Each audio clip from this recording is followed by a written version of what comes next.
C'est vendredi et c'est l'invité sport. Aujourd'hui, nous allons parler du Burundi de football. La saison se poursuit malgré la pandémie du Covid-19. Nous irons également en Allemagne évoquer la Bundesliga. Le vétéran Müller prolonge jusqu'en 2023 avec le Bayern. Et puis, on parlera de la situation de Neymar, Griezmann et puis Haaland. Tour d'horizon, donc des problèmes mouvements post-pandémie. Pour évoquer les sujets, notre consultant sportif Michel Tapa. Bonsoir. Bonsoir Samuel, bonsoir à tout le monde. Le Burundi, la saison qui se poursuit, réunie dimanche 5 avril en Assemblée générale, la Fédération de football du Burundi a décidé que ces différentes compétitions allaient se poursuivre malgré les premiers cas de coronavirus détectés dans le pays. Pas de huis clos durant les matchs non plus. Les autorités locales prônent le respect des gestes barrières, lavage des mains, distanciation durant les rencontres. Michel Tapa, ce n'est pas un peu irresponsable? La question qu'on peut se poser, est-ce que ces mesures barrières lors d'un match de football ne viennent pas isoler même l'essence du football? C'est un peu irresponsable plutôt pour répondre à votre question, parce que la FIFA a été claire, même la Confédération africaine de football, elle aussi, elle a été claire. Du moins, c'est respecter ces mesures barrières durant tout ce temps, suspendant aussi les matchs de football. Sauf que la Fédération burundaise de football ne l'entend pas de cette oreille. La Fédération s'est réunie, comme vous l'avez dit, le 5 avril dernier. Et le docteur Ndi Kumana, qui avait en charge la riposte contre le coronavirus en Burundi, a dit, écoutez, nonobstant ces cas positifs détectés au Burundi, on peut continuer avec l'appui de la Fédération burundaise de football, on peut continuer par jouer le championnat de première division et de deuxième division. Vous l'avez dit tout à l'heure, ce sont des mesures barrières qui sont prises. D'ailleurs, puisqu'il n'y a pas de huis clos, le spectacle continue comme un match normal de football où il y aura des supporters sur le terrain. Mais écoutez, quand on voit déjà les mesures qui sont prises, à savoir ne pas saluer les différents joueurs, ne pas célébrer les buts et autres, je pense que ça vient quand même porter un coup au football, parce que ces mesures aussi font partie du football. Je ne sais pas pourquoi le Burundi le fait, mais vous savez, il n'est pas seul. Il y a aussi la Biélorussie, et il y a le Tadjikistan qui le font également. Et dans ces deux pays, Biélorussie et Tadjikistan, on n'a pas mesuré si ça a eu d'impact sur l'explosion des cas de coronavirus?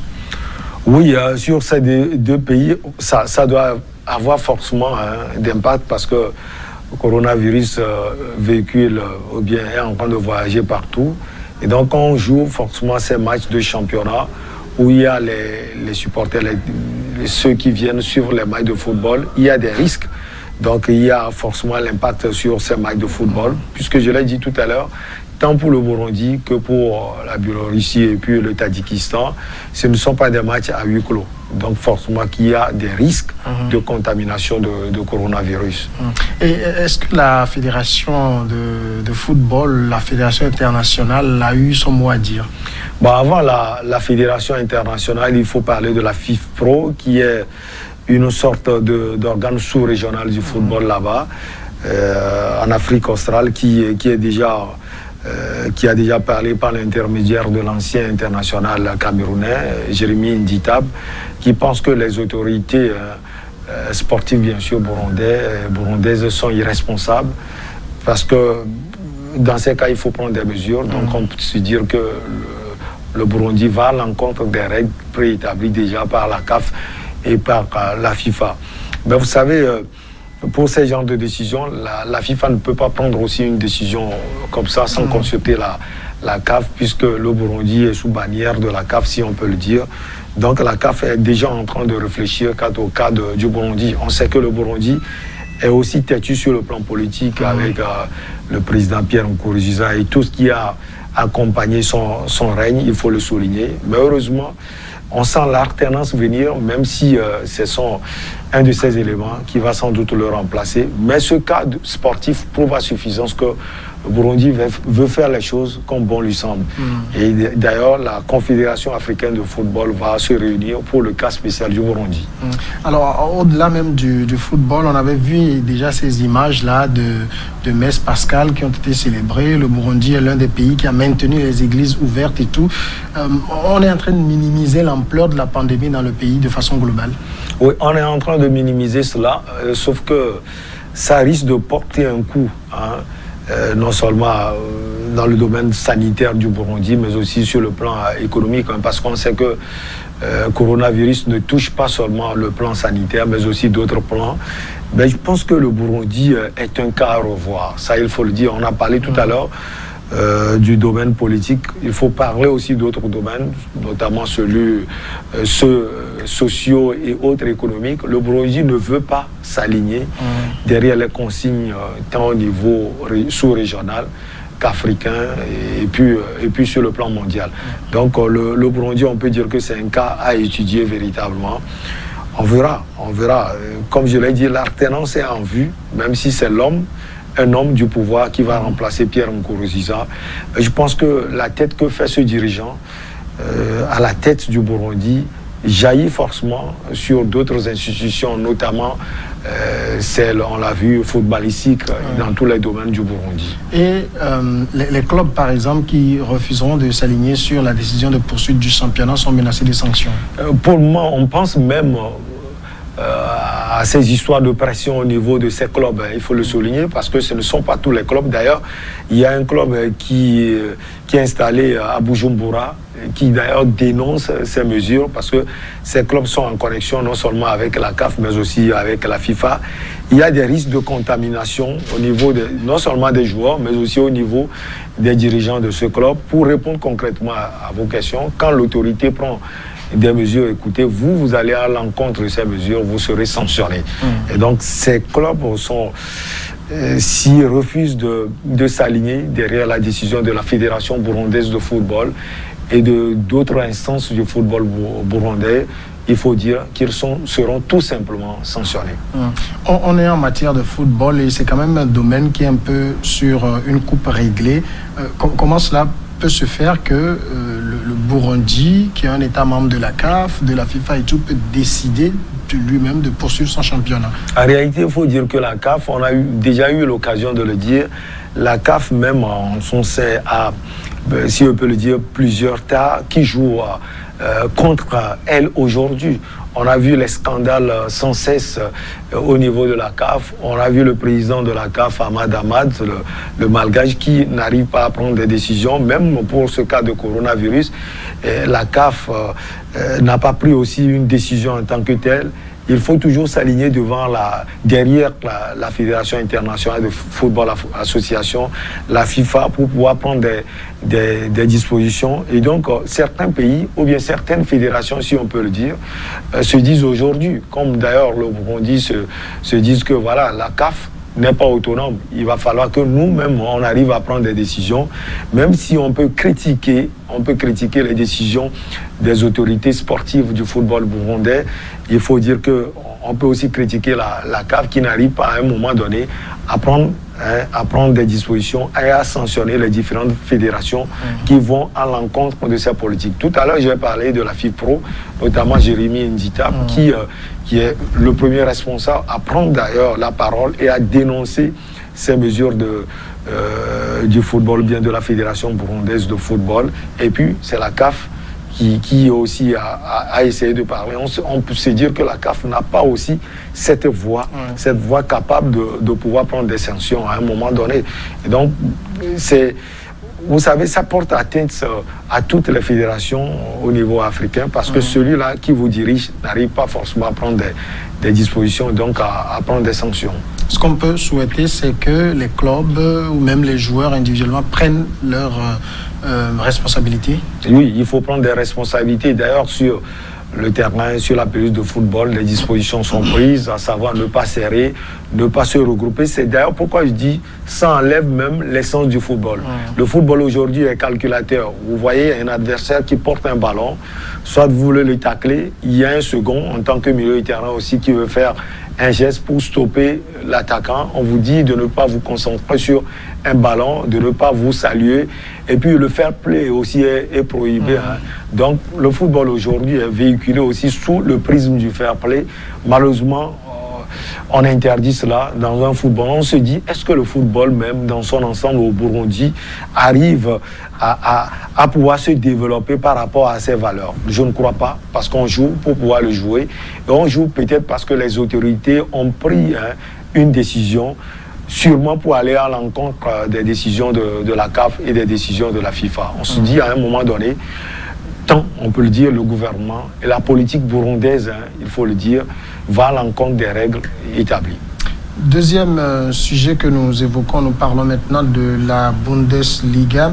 Le vétéran Müller qui prolonge jusqu'en 2023 avec le Bayern. Thomas Müller a convenu d'une prorogation de 2 ans avec le Bayern Munich, prenant son contrat jusqu'en juin 2023. Le Bayern a annoncé mardi la nouvelle qui a mis fin aux rumeurs de départ de l'international allemand. Il y avait des rumeurs qui planaient dans l'air. Müller voulait partir ou comment? En 2021, son contrat finit avec le club de la Bavière.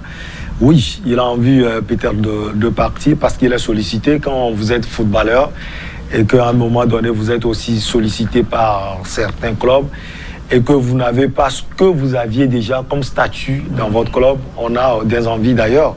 Il est sollicité en Angleterre surtout, et puis en Espagne et en Italie. Et donc, il se dit, même si je suis Bavière, je suis munichois, j'allais dire, dans l'âme, il faut peut-être tourner la page. Sauf que Müller a 30 ans. On le considère comme un vétéran, mais à 30 ans, on a encore envie, on a aussi... on est capable d'apporter tellement de choses. Müller fait partie de ce qu'on peut appeler aujourd'hui des has-been, notamment, il y a non seulement Müller, il y a aussi Jérôme Boateng, il y a certains cadors. On pense là-bas, dans le club de la Bavière, qu'il est temps de pouvoir fermer la page de ces joueurs qui ont tant apporté à ce club, comme Philippe Lam et autres cadors qui ont joué pour le Bayern de Munich. Sauf que il y a aussi l'attachement de certains joueurs à ce club. Il a l'identité. Müller est arrivé très tôt, déjà à 10 ans. Il est né déjà à Munich. Donc voilà, il est munichois de sang. Et donc Müller, finalement, avec cette prolongation, il a envie de continuer l'aventure. Comme d'ailleurs on le demande certains cadors, notamment Jérôme Boateng, qui veut aussi prolonger, mais qui malheureusement est sur le banc.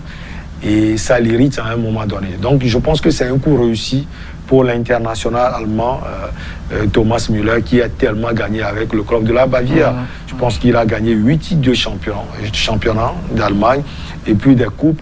Et puis le summum avec la Mannschaft, l'équipe nationale d'Allemagne, c'était la Coupe du Monde 2014, remportée au Brésil. C'était la volonté de Müller et du club, ou bien finalement, qu'est-ce qui a primé? C'était sans doute la volonté de Müller et du club. Parce que pour pouvoir prolonger un contrat, il faut la volonté des deux parties. Müller a aussi son agent qui est en train de négocier avec d'autres clubs au niveau de l'Angleterre. On parle de Manchester United, certains parlent même de Chelsea. Au niveau de l'Espagne, où on parle de Valence et autres, mais à un moment donné, il faut que les deux parties puissent s'asseoir et discuter. Donc c'est sans doute la volonté et du Bayern de Munich et de Müller par le truchement de son agent. Mais à 30 ans, on s'imagine qu'on est moins bien performant qu'à 23 ans, par exemple. Est-ce que Müller, le poste qu'il tient aujourd'hui, sa personne, son système est encore très important pour le Bayern? Vous avez raison. À 30 ans, on ne peut jamais apporter comme ce qu'on a déjà eu à apporter à 20 ans ou à 22 ans. Ça, c'est l'âge où on est capable de courir de gauche à droite et de satisfaire au plan tactique et au système de l'entraîneur. Mais à 30 ans aussi, on peut avoir l'expérience du club. On peut être non seulement celui-là qui sait se placer sur le terrain, mais celui-là qui peut aussi parler, non seulement sur le terrain, mais aussi dans le vestiaire. Ben, vous savez, Müller, c'est un milieu de terrain. Il peut jouer à gauche, à droite également. C'est un polyvalent. Et donc, s'il n'a pas sa place peut-être au milieu de terrain, parce que ce milieu est peut-être garni, il peut avoir sa place sur le côté droit ou sur le côté gauche. Donc, pour moi, 30 ans aussi, c'est l'âge de maturité. C'est l'âge où on a déjà tout gagné. Je l'ai dit tout à l'heure, la Coupe du Monde, qui reste une compétition, une grande compétition. Et donc, il y a des jeunes qui arrivent, notamment Benjamin Pavard et autres. Ces jeunes, on doit leur parler de l'institution du Bayern de Munich. Et je pense que Müller, Je pense que Jérôme Boateng et autres sont capables de pouvoir porter cela. Pour moi, c'est une bonne chose, non seulement pour le Bayern de Munich, mais aussi pour Müller, de pouvoir continuer par travailler ensemble, parce que Müller a 30 ans. Tout à l'heure, j'ai parlé de l'Angleterre. Ce n'est pas donné à n'importe qui d'aller jouer en Angleterre, et surtout à 30 ans. Et Müller, quand vous le voyez, c'est quelqu'un qui, certes, ne se blesse pas à chaque temps, mais qui a un physique aussi limité, il faut le souligner. Il n'est pas aussi physique. Or, le football anglais demande beaucoup d'exigences, surtout sur le plan physique, et donc pour voir, il peut continuer l'aventure sans toutefois jouer toutes les rencontres de la Bundesliga ou de la Coupe d'Allemagne. Il prolonge pour 2 saisons encore. 2 saisons, ça me dit, c'est quand même une marque de confiance que le club lui témoigne. On aurait pu prolonger pour 1 saison pour voir ce que ça va donner, mais c'est 2 saisons en même temps. Vous savez, c'est quelqu'un qui a tellement apporté au club. Je l'ai dit tout à l'heure, ce n'est pas seulement sur le plan jouer, mais aussi sur le plan communicatif, sur comment pouvoir aiguillonner la jeune garde qui est aussi en train de venir. Donc Müller, c'est quelqu'un qui a apporté tellement au club de la Bavière. Donc c'est une marque de confiance. Maintenant à lui de pouvoir montrer que même à 30 ans, on peut toujours apporter. 30 ans, pour certains joueurs, c'est l'âge de prouver énormément de beaucoup de choses. Donc Müller peut apporter à 30 ans à ce club. Et déjà, après ces 2 ans, il aura 32 ans. 32 ans encore pour lui de pouvoir penser si le club de la Bavière lui fait encore confiance, on peut toujours prolonger le contrat. Ou bien, s'il n'y a pas confiance, il y a aussi des clubs au niveau de l'Allemagne, comme le Borussia Dortmund, comme le Bayern Leverkusen et d'autres clubs qui peuvent quand même s'attacher des services de l'international allemand. Dernier sujet, nous allons parler de la situation de Neymar, Griezmann et Haaland. On va voir un peu le tour d'horizon des probables mouvements post-pandémie. Michel Takpan, on le voit bien, le Covid-19, même s'il a empêché le ballon de rouler, il n'empêche pas de se projeter sur l'après. Neymar, son avenir au PSG, c'est définitif? Il va partir ou il va continuer? En tout cas, ce temps permet à des états-majors de pouvoir réfléchir véritablement sur comment enrôler des joueurs. Maintenant, Neymar, déjà, la saison écoulée, Neymar a affiché clairement, même si lui-même il n'arrivait pas à parler, mais son papa qui est son agent aussi et d'autres intermédiaires ont quand même montré l'envie de l'international brésilien de pouvoir quitter le Paris Saint-Germain. Maintenant, lui, on sait qu'il est attaché au Barça. Il est aussi attaché au Real Madrid parce qu'enfant, il rêvait de jouer déjà pour le Real Madrid. Et puis, il apprécie beaucoup, non seulement Florentino Pérez, qui est le président du Real, mais aussi Zinedine Zidane, actuel entraîneur du Real. Maintenant, les balles sont plus tournées vers le FC Barcelone parce que son ami éternel, Messi, veut le voir. Et puis, quand vous voyez le jeu du Barça, on sent véritablement que Neymar est plus à l'aise au Barça qu'ailleurs, au Real peut-être, ou au PSG. Donc il faut dire, quand on voit les comportements de Neymar, on doit voir clair, Neymar a envie de partir. Maintenant, c'est aussi la politique sportive. Vous savez, quand vous avez envie de partir, il faut savoir communiquer. Sinon, si le transfert ne réussit pas, vous serez enterré au Paris Saint-Germain. Et c'est ce qui est arrivé à Neymar la saison écoulée. Il a été rejeté par les supporters du Paris Saint-Germain. Heureusement pour lui qu'il a un talent fou. Dès le premier match, il a su couler le bec complètement à tous les supporters qui ont commencé et continué par l'aduler. Et donc il a ce temps de Covid-19 pour pouvoir réfléchir sur sa carrière. En tout cas, le Barça lui compte l'enrôler dans son effectif parce que le Barça offensivement, ce n'est plus là. Et il faut dire que Messi, lui aussi, il a vieilli, il a pris de l'âge. Il n'arrive plus à faire ce qu'il faisait déjà quand il avait 20 ans, 22 ans et autres. Donc on veut étoffer le secteur offensif du Barça. On pense déjà à Neymar, mais la cohabitation va être difficile. Il y a Neymar, il y a Messi, il y aura sans doute Antoine Griezmann, le français. C'est là où le Paris Saint-Germain aussi pense enrôler le français Griezmann. si Neymar arrive du côté du Barça. Un échange. Un échange accompagné, parce qu'il faut dire que la valeur marchande de Neymar est plus élevée. On parle déjà de Griezmann au Paris Saint-Germain, plus 30 voire 40 millions d'euros pour pouvoir accompagner Neymar. En tout cas, on verra. Vous savez, c'est aussi des rumeurs. Quelquefois, ça arrive dans le domaine du football. Rien n'est confirmé pour le moment. Haaland, quelle est lui sa situation? Haaland, il faut dire que le Real le suivait depuis, quand il était à Salzbourg. Mais il n'a que 19 ans. Il faut une progression aussi. Et quand il est arrivé à Dortmund, on a vu sa progression. Il a joué, je pense, 10 matchs. Il a marqué 12 buts. C'est un ne peut plus excellent pour ce jeune joueur de 19 ans. Or, le Real aussi a besoin d'une touche offensive. Aujourd'hui, Benzema, ce n'est plus la même personne. C'est vrai qu'il a bien commencé la saison, mais Benzema, c'est quelqu'un qui enchaîne le bon et le moins bon. Donc, le Real a besoin aujourd'hui d'une valeur sûre, surtout en attaque. Donc, on pense aussi à un jeune qui peut aussi porter les aspirations du club. Vous savez que le Real a souvent l'habitude de dénicher des mégastars. On avait pensé déjà à Lewandowski. Ça n'arrive pas à marcher parce que le club de la Bavière ne veut pas laisser aussi son goléador. Donc, Haaland, 19 ans, peut faire l'affaire. Surtout que Dortmund peut en faire une excellente affaire. On l'a acheté à 35 millions déjà. Et donc, le Dortmund a fixé le montant du transfert à 75 millions, ce que le Real est capable de débourser. Michel Tapa, merci. C'est moi. On marque la pause. Et après, regard croisé.